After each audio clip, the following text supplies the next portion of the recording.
ಸ್ವಾಗತ. ಮುದ್ದು ಮಕ್ಕಳೇ, ಬನ್ನಿ ಈಗ ನೋಡೋಣ ಬುದ್ಧನ ಸಲಹೆ ಪಾಠದ ಕೃತಿಕಾರರ ಪರಿಚಯ, ಬರೆಯುವ ರೀತಿ ಹಾಗೂ ಅಭ್ಯಾಸ, ಪದಗಳ ಅರ್ಥ, ಪ್ರಶ್ನೋತ್ತರಗಳು. आसान कन्नड़ में आपका इस्तकबाल। प्यारे बच्चों, आइए आप बुद्धನ सलहे लेसन का हम कृतिकारर परिचय यानी मुसन्निफ की तारुफ, लिखने का तरीका और अल्फाज मानी सवाल जवाब देखेंगे। ऐसे पॉइंट्स बनाकर लिखना चाहिए, ये पढ़ने में भी आसान होगा और देखने में भी अच्छा। ಹೆಸರು ನಾಮ್ ಡಾಕ್ಟರ್ ನಿರುಪಮಾ, ಜನನ ಪೈದಾಯಿಶ್ 1933 1930 ಸ್ಥಳ ಪ್ಲೇಸ್ ಹೊಳವನಹಳ್ಳಿ, ತುಮಕೂರು ಜಿಲ್ಲೆ, ಕೊರಟಗೆರೆ ತಾಲೂಕ್. ಕೃತಿಗಳು ಹಾಗೂ ನಾಟಕಗಳು ನಾವೆಲ್ಸ್ ಆರ್ ಡ್ರಾಮಾಸ್: ಅಮೃತ ಕಲಶ, ಪರಿತ್ಯಕ್ತೆ, ಭುವನ ವಿಜಯ, ಭಾರತೀಯ ನಾರಿ, ನಡೆದು ಬಂದ ದಾರಿ, ಭಾವಮುಖಿ, ರಣಹದ್ದು, ಅಧಿಕಾರಿಗಳ ಅವಾಂತರ, ಮಕ್ಕಳ ಸಾಹಿತ್ಯ 25, ಕರ್ನಾಟಕದ ಕವಯಿತ್ರಿಗಳು, ಶತಮಾನದ ಮಕ್ಕಳ ಸಾಹಿತ್ಯ. ಪ್ರಶಸ್ತಿಗಳು: ಇನಾಮಾತ್, ಯುನಿಸೆಫ್, ಮಕ್ಕಳ ಸಾಹಿತ್ಯ, ಸದೋದಿತ, ಆರ್ಯಭಟ, ಅನುಪಮ, ಸಾಹಿತ್ಯ ಶಿರೋಮಣಿ, ಅತ್ತಿಮಬ್ಬೆ. ಅಭ್ಯಾಸ ಮಶ್ಕ್. ಪದಗಳ ಅರ್ಥ ತಿಳಿಯಿರಿ. ಅಲ್ಫಾಜ್ ಕೆ ಮಾನೆ ಜಾನಿಯೆ. यहाँ अनमोल, अनमोल को बोलते हैं अमूल्य, बेले कट्टलागद. हसद, जलन, ईर्ष्ये, असूये, ಹೊಟ್ಟೆ ಕಿಚ್ಚು. दो हिस्से, अलग अलग, कवलु, भिन्नते, ಎರಡು ಭಾಗ. खामोश रहना, चुप हो जाना, ತೆಪ್ಪಗಾಗು, ಸುಮ್ಮನಾಗು, ಏನೂ ತಿಳಿಯದಾಗು. फिर दुश्मनी, बग्स, द्वेष, हಗೆತನ, ವೈರತ್ವ. कीमती, इनाम, वर, अनुग्रह, श्रेष्ठ. नसीहत, अखलाक की बात, रहनुमाई, इसको बोलते हैं सलहे, बुद्धिवाद, मार्गदर्शन. और खुदगर्जी, खुद मकसद, अपना ही नफा, इसको बोलते स्वार्थ, स्वप्रयोजन, स्वहित, तनಗಾಗಿ. हसद, जलन, असूये, ಹೊಟ್ಟೆ ಕಿಚ್ಚು. पेट दर्द, पेट में जलन बोलते ना, ಹೊಟ್ಟೆ ಕಿಚ್ಚು. खौफनाक, फहद, ले उत्कट, उत्कट खौफनाक, फहद जाना चाहते, ऐसा बोलते ना, उत्कट. अधिक, प्रबलवाद. और चुप रहना, ತೆಪ್ಪಗಾಗು, ಸುಮ್ಮನೆ, ಮಾತಿಲ್ಲ, खामोश रहना. फिर बदनियत, दुरासे, अति आसे, ಕೆಟ್ಟ ಬಯಕೆ. बदनियत, बद अखलाक, ಕೆಟ್ಟ ಬಯಕೆ. और आसपास, ನೆರೆ ಹೊರೆ, पड़ोस बोलते ना, ಸುತ್ತಮುತ್ತ, ನೆರೆ ಹೊರೆ, ಸುತ್ತಮುತ್ತ. टूट जाना, नुकसान पहुंचाना, जहरीला, विषमिसु, ನಂಜಾಗು, ವಿಕೋಪಕ್ಕೆ ತಿರುಗು. अच्छे दिन, कामयाबी के दिन, ಸುಭೀಕ್ಷೆ, ಒಳ್ಳೆಯ ಕಾಲ, ಸಮೃದ್ಧಿ. ಪ್ರಶ್ನೆಗಳು ಸವಾಲಾತ್. ಬಿಟ್ಟ ಸ್ಥಳಗಳನ್ನು ಸೂಕ್ತ ಪದದಿಂದ ಭರ್ತಿ ಮಾಡಿರಿ. ಖಾಲಿ ಜಗಹ ಕೋ ಸಹಿ ಅಲ್ಫಾಜ್ ಸೆ ಪೂರಾ ಕೀಜಿಯೆ. ಸಿದ್ಧಾರ್ಥನ ತಂದೆಯ ಹೆಸರು ಡ್ಯಾಶ್. ಸಿದ್ಧಾರ್ಥ ಕೆ ಅಬ್ಬು ಕಾ ನಾಮ್ ಶುದ್ಧೋಧನ. ಒಸ್ಸ ಮತ್ತು ಮಗಧ ರಾಜ್ಯಗಳ ನಡುವೆ ಹರಿಯುವ ನದಿ ಗಂಗಾ ನದಿ. ಒಸ್ಸ और ಮಗಧ ಮುಲ್ಕ್ के बीच बहाने वाली नदी ಗಂಗಾ ನದಿ. ಒಸ್ಸ ಮತ್ತು ಮಗಧ ರಾಜ್ಯಗಳ ನಡುವೆ ಶಾಂತಿ ನೆಲೆಸುವಂತೆ ಮಾಡಿದವರು ಡ್ಯಾಶ್. ಬುದ್ಧ. ಒಸ್ಸ और मगध मुल्क के बीच सुकून छा गए जैसा किया हुआ इंसान बुद्ध. ಬುದ್ಧನ ಸಲಹೆ ಪಾಠದ ಆಕಾರ ಕೃತಿ ಡ್ಯಾಶ್ ಶತಮಾನದ ಮಕ್ಕಳ ಸಾಹಿತ್ಯ. बुद्धन सलहे सबक का हिस्सा किस किताब से लिया गया बोल के बोल रहे. आकार कृति नमूना और ಶತಮಾನದ ಮಕ್ಕಳ ಸಾಹಿತ್ಯ. ಕೆಳಗಿನ ಪ್ರಶ್ನೆಗಳಿಗೆ ಒಂದು ವಾಕ್ಯದಲ್ಲಿ ಉತ್ತರಿಸಿ. नीचे दिए गए सवालात को एक लाइन में जवाब दो.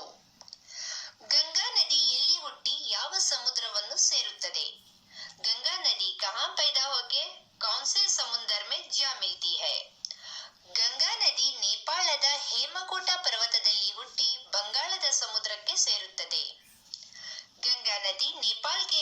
छोटा पहाड़ में पैदा होकर बंगाल के समुद्र में पहुंचती है।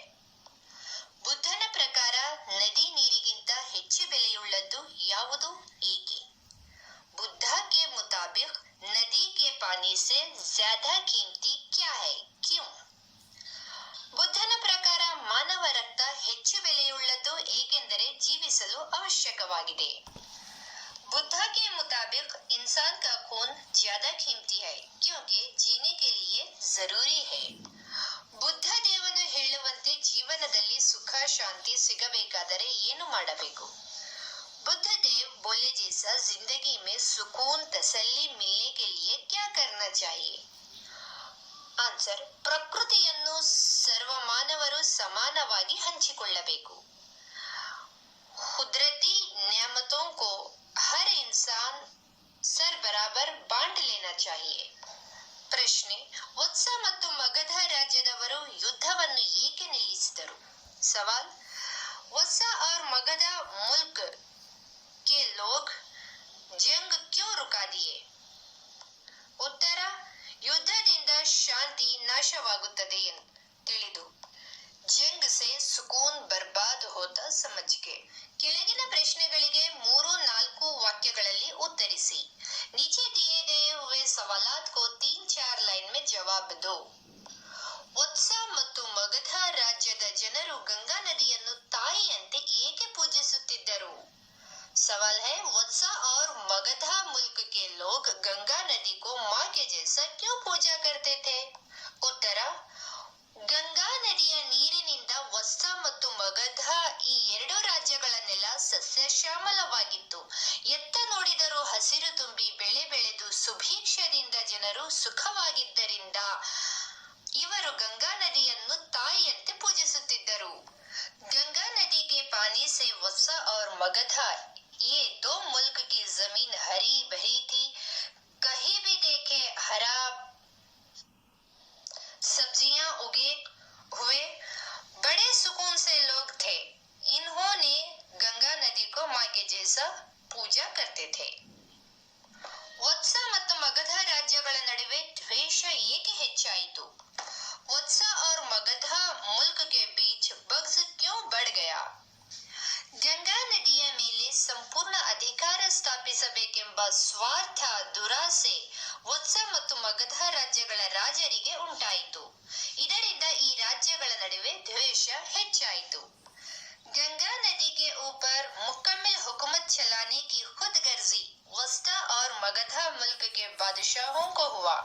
इससे ये मुल्क के बीच बग्स बढ़ गया।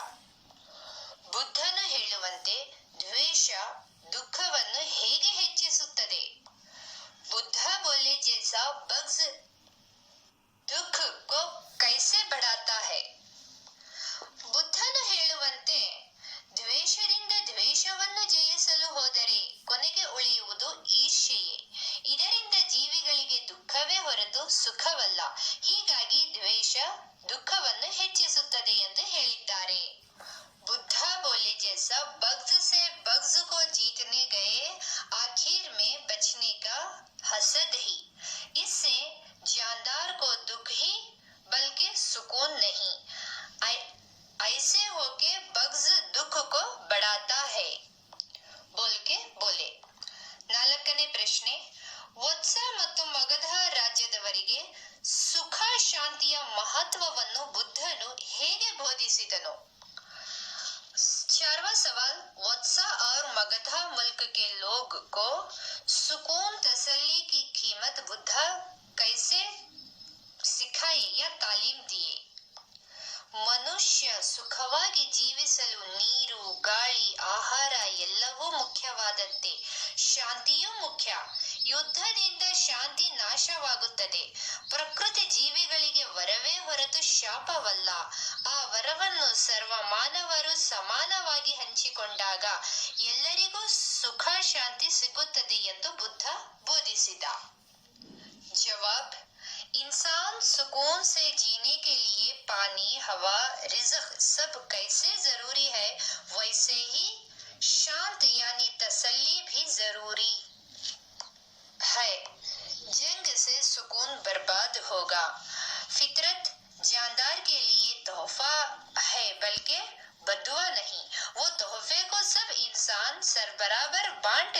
से सबको सुकून मिलती है बोल के ताकीद करते हैं. 5ನೇ ಪ್ರಶ್ನೆ, ಬುದ್ಧ ವತ್ಸ ಮತ್ತು ಮಗಧ ರಾಜ್ಯಗಳ ನಡುವಿನ ಯುದ್ಧವನ್ನು ಏಕೆ ತಪ್ಪಿಸಿದನು? बुद्ध वत्सा और मगधा मुल्क के बीच जंग को क्यों रुका दिए? उत्तर, ಏಕೆಂದರೆ ದ್ವೇಷದಿಂದ ದ್ವೇಷವನ್ನು ಜಯಿಸಲು ಹೋದರೆ ಕೊನೆಗೆ ಉಳಿಯುವುದು ಈರ್ಷ್ಯೆ ಮಾತ್ರ. ಅಲ್ಲದೆ ಪ್ರಕೃತಿಯನ್ನು ಸರ್ವ ಮಾನವರು ಸಮಾನವಾಗಿ ಹಂಚಿಕೊಂಡಾಗ ಮಾತ್ರ ಎಲ್ಲರಿಗೂ ಸುಖ ಶಾಂತಿ ಸಿಗುತ್ತದೆ. ಹೀಗಾಗಿ ಯುದ್ಧವನ್ನು ಬಿಟ್ಟು ಶಾಂತಿಯಿಂದ ಒಂದಾಗಬೇಕು ಎಂದು ಎರಡು ರಾಜ್ಯಗಳ ಯುದ್ಧ ತಪ್ಪಿಸಿದನು. जवाब, क्योंकि बग्ज से बग्ज को जीतने गए तो आखिर में बचने का हसद एक ही और फितरत को सब इंसान सर बराबर बांट लिया जब ही सबको सुकून तसल्ली मिलती. ऐसे होके जंग को छोड़ के तसल्ली से एक हो जाना चाहिए बोल के दोनों मुल्क के जंग रुका दिए.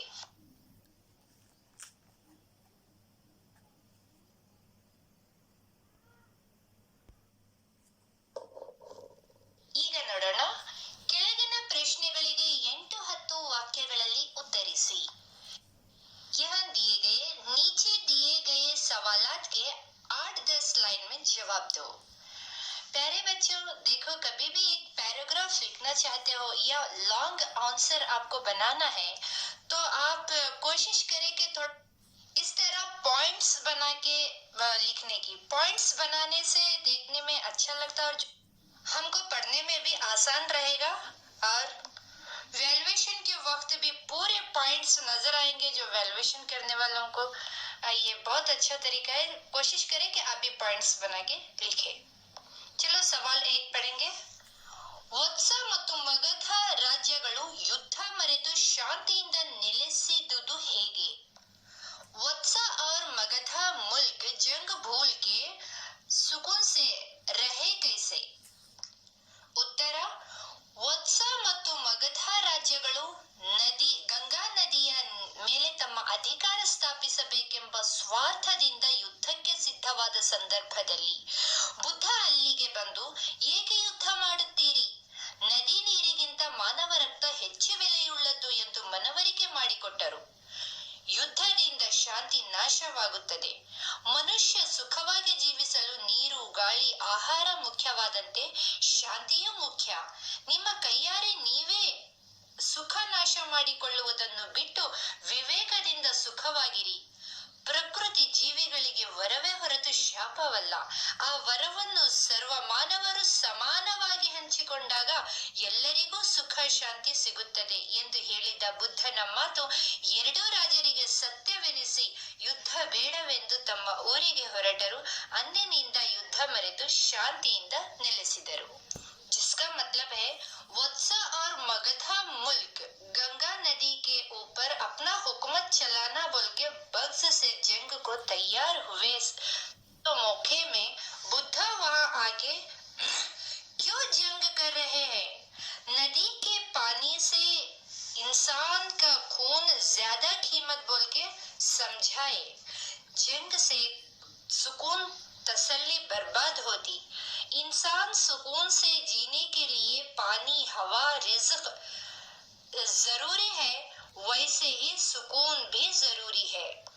अपने हाथों से आप ही सुकून बर्बाद करना छोड़ के खैदे से सुकून से रहो. प्रकृति जीविಗಳಿಗೆ ವರವೇ ಹೊರತು ಶಾಪವಲ್ಲ. नेचर यानी फितरत जानदार के लिए तोहफा ही है, बल्कि बदुआ नहीं.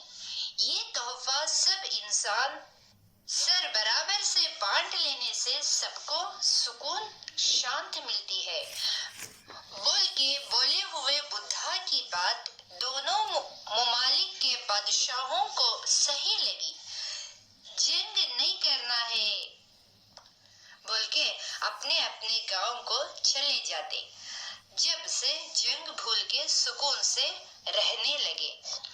दूसरा सवाल, ಬದುಕಿನಲ್ಲಿ ಸುಖ, ಶಾಂತಿ, ನೆಮ್ಮದಿಗಳನ್ನು ಕಂಡುಕೊಳ್ಳುವುದು ಹೇಗೆ? ಚರ್ಚಿಸಿ. यहाँ सवाल है, जिंदगी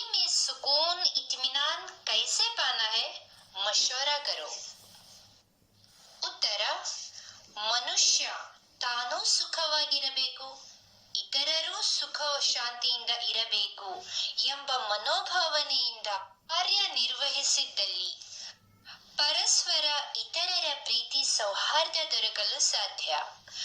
ಆದರೆ ನಾನೇ ಚೆನ್ನಾಗಿರಬೇಕು, ಎಲ್ಲ ಅಧಿಕಾರ ನಾನೇ ನಡೆಸಬೇಕು ಎಂಬ ಸ್ವಾರ್ಥ ಮನೋಭಾವನೆಯಿಂದ ಕಾರ್ಯನಿರ್ವಹಿಸಿದ್ದಲ್ಲಿ ಸ್ವಾರ್ಥದ ದಾಹದಿಂದ ತಾನೂ ಸುಖವಾಗಿ ಜೀವಿಸಲಾರ, ಇತರರಿಗೂ ಸುಖ ನೆಮ್ಮದಿಯ ಜೀವನ ದೊರಕಲು ಸಾಧ್ಯವಾಗದೆ ಪರಸ್ಪರ ದ್ವೇಷ ಅಸೂಯೆ ಉಂಟಾಗಿ ನೆಮ್ಮದಿಯ ಜೀವನ ನಾಶವಾಗುವ ಪರಿಸ್ಥಿತಿ ಉದ್ಭವಿಸುತ್ತದೆ. ಇಂದು ಮನುಷ್ಯ ಒಬ್ಬನಿಗೆ ಹೊಡೆದು ತುಳಿದು ತಾನು ಜಯಿಸಿದ್ದಲ್ಲಿ ಕೊಂಚ ಸಮಯ ಮನೋರಂಜನೆಯಿಂದ ಬದುಕಬಲ್ಲ. ಆದರೆ ಸುಖ ಶಾಂತಿ ಮನಸ್ಸಿಗೆ ಸಂಬಂಧಪಟ್ಟ ಭಾವನೆಯಾಗಿದೆ. ಇದನ್ನು ಪಡೆಯಬೇಕು ಎಂದರೆ ಇತರರ ಸುಖ ಶಾಂತಿ ಬಯಸುವ ಮನೋಭಾವ ನಮ್ಮದಾಗಿರಬೇಕು. इंसान मैं भी सुकून से रहना, दूसरे भी सुकून इत्मीनान से रहना, ऐसी मिजाज से काम करा हुआ हो तो आपस में दूसरों की मोहब्बत भी भाईचारा हासिल करने को मुमकिन है. अगर मैं ही अच्छा रहना, सब हुकूमत मैं चलाना, ऐसे खुदगर्जी की मिजाज से काम किया तो उसी बग्ज के प्यास से वो भी सुकून इत्मीनान से जी नहीं सकता. दूसरों को भी इत्मीनान की जिंदगी मिलना नामुमकिन होके आपस में हसद बग्ज पैदा होके सुकून की जिंदगी बर्बाद होने की हालत पेश होगी. आज इंसान एक को मार के खुंदल के वो जीतने में थोड़ा वक्त मनोरंजन यानी एंजॉय से थोड़ा वक्त जी लेगा, पर सुकून तसल्ली दिल से जुड़े हुए भावनाएं है. ये पाने के लिए दूसरों की तसल्ली इत्मीनान पाने वाली मिजाज हमारी होना चाहिए. संदर्भदೊಡನೆ ವಿವರಿಸಿ. मौके के साथ तफसील कीजिए. ಪ್ರಶ್ನೆ 1. ಮನುಷ್ಯನ ರಕ್ತ ನದಿ ನೀರಿಗಿಂತ ಬೆಲೆಯುಳ್ಳದ್ದು. इंसान का खून नदी के पानी से कीमती है. ಈ ವಾಕ್ಯವನ್ನು ಡಾಕ್ಟರ್ ನಿರುಪಮಾ ರವರ ಬುದ್ಧನ ಸಲಹೆ ಪಾಠದಿಂದ ಆಯ್ದುಕೊಳ್ಳಲಾಗಿದೆ.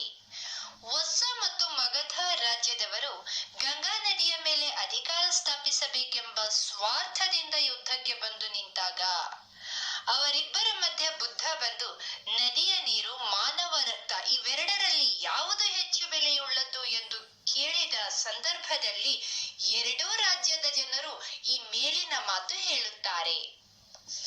इंसान का खून नदी के पानी से कीमती है. इस जुमले को डॉक्टर निरुपमा के बुद्धन सलहे सबक से लिया गया है. वत्सा और मगधा मुल्क के लोग नदी के ऊपर हुकूमत चलाने के बग्ज से जंग को तैयार होके ठहरे जब उन दोनों के बीच बुद्धा आए. नदी का पानी, इंसान का खून, दो में कौन सा ज्यादा कीमती है बोल के पूछे. इस मौके पर दोनों मुल्क के लोग ये ऊपर का जुमला बोलते हैं. ಎರಡನೇ ಪ್ರಶ್ನೆ, ನೀವು ಜೀವಿಸಬೇಕೆಂದಿದ್ದೀರಲ್ಲವೇ, ಮತ್ತೆ ಸಾಯಲಿಕ್ಕೆ ಸಿದ್ಧರಾಗಿದ್ದೀರಿ. आप जीना चाहते हो ना, फिर मरने को क्यों तैयार हो गए.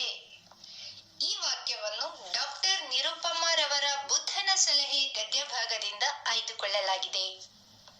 ಗಂಗಾ ನದಿಯ ನೀರಿಗಾಗಿ ಯುದ್ಧಕ್ಕೆ ಸಿದ್ಧರಾಗಿ ನಿಂತ ವತ್ಸ ಮತ್ತು ಮಗಧ ರಾಜ್ಯದ ಜನರ ನಡುವೆ ಬುದ್ಧ ಪ್ರಶ್ನಿಸಿದ ಸಂದರ್ಭದಲ್ಲಿ ಎರಡೂ ಕಡೆಯ ಜನರು ಮನುಷ್ಯನ ರಕ್ತ ನದಿ ನೀರಿಗಿಂತ ಬೆಲೆಯುಳ್ಳದ್ದು ಎಂದು ಹೇಳಿದಾಗ ಪುನಃ ಬುದ್ಧನು ಈ ಮೇಲಿನ ಪ್ರಶ್ನೆಯನ್ನು ಕೇಳುತ್ತಾರೆ. आप जीना चाहते हो ना, फिर मरने को क्यों तैयार हो गए. इस जुमले को डॉक्टर निरुपमा के बुद्धन सलहे सबक से लिया गया. गंगा नदी के पानी के लिए जंग को तैयार ठहरे हुए वत्सा और और मगधा मुल्क के लोग के दरमियान बुद्धा सवाल किए सो मौके पर दोनों तरफ के लोग इंसान का खून नदी के पानी से ज्यादा कीमती है बोल के बोले। जब फिर से बुद्धा ये ऊपर का सवाल पूछते हैं। तीसरा जुमला, ಪ್ರಕೃತಿ ಜೀವಿಗಳಿಗೆ ವರವೇ ಹೊರತು ಶಾಪವಲ್ಲ। फितरत जानदार के लिए तोहफा ही है बल्कि बद्ದುआ नहीं। ಈ ವಾಕ್ಯವನ್ನು ಡಾಕ್ಟರ್ ನಿರುಪಮಾರವರ ಬುದ್ಧನ ಸಲಹೆ ಪಾಠದಿಂದ ಆರಿಸಿಕೊಳ್ಳಲಾಗಿದೆ। ಈ ಮಾತನ್ನು ಬುದ್ಧ ವತ್ಸ ಮತ್ತು ಮಗಧ ರಾಜ್ಯದವರು ಗಂಗಾ ನದಿಯ ಮೇಲೆ ಅಧಿಕಾರ ಸ್ಥಾಪಿಸಲು ಯುದ್ಧಕ್ಕೆ ಸಿದ್ಧರಾಗಿದ್ದಾಗ ಯುದ್ಧದಿಂದ ಶಾಂತಿ ನಾಶವಾಗುತ್ತದೆ, ಮನುಷ್ಯ ಸುಖವಾಗಿ ಜೀವಿಸಲು ಗಾಳಿ, ನೀರು, ಆಹಾರ ಮುಖ್ಯವಾದಂತೆ ಶಾಂತಿಯೂ ಮುಖ್ಯ ಎಂದು ಬೋಧಿಸಿದ ಸಂದರ್ಭದಲ್ಲಿ ಈ ಮೇಲಿನ ವಾಕ್ಯವನ್ನು ಹೇಳುತ್ತಾರೆ। इस जुमले को डॉक्टर निरुपमा के बुद्धन सलहे सबक से चुन लिया गया है। ये बात बुद्धा वत्सा और मगधा मुल्क वाले गंगा नदी के ऊपर हुकूमत चलाने के लिए जंग को तैयार ठहरे। जब जंग से सुकून बर्बाद होता है, इंसान सुकून से जीने के लिए हवा, पानी, रिज़्क कैसे जरूरी है वैसे ही सुकून भी जरूरी है बोल के बोले हुए मौके पे इस ऊपर वाले जुमले का तालीम भी देते हैं। इसी सवाल जवाब के मुतालिक कन्नड़ा अल्फाज उर्दू मानी के और भी जानकारी के लिए शॉर्ट वीडियो में दिए गए वीडियो देखें। फिर मिलेंगे दूसरे सबक के साथ।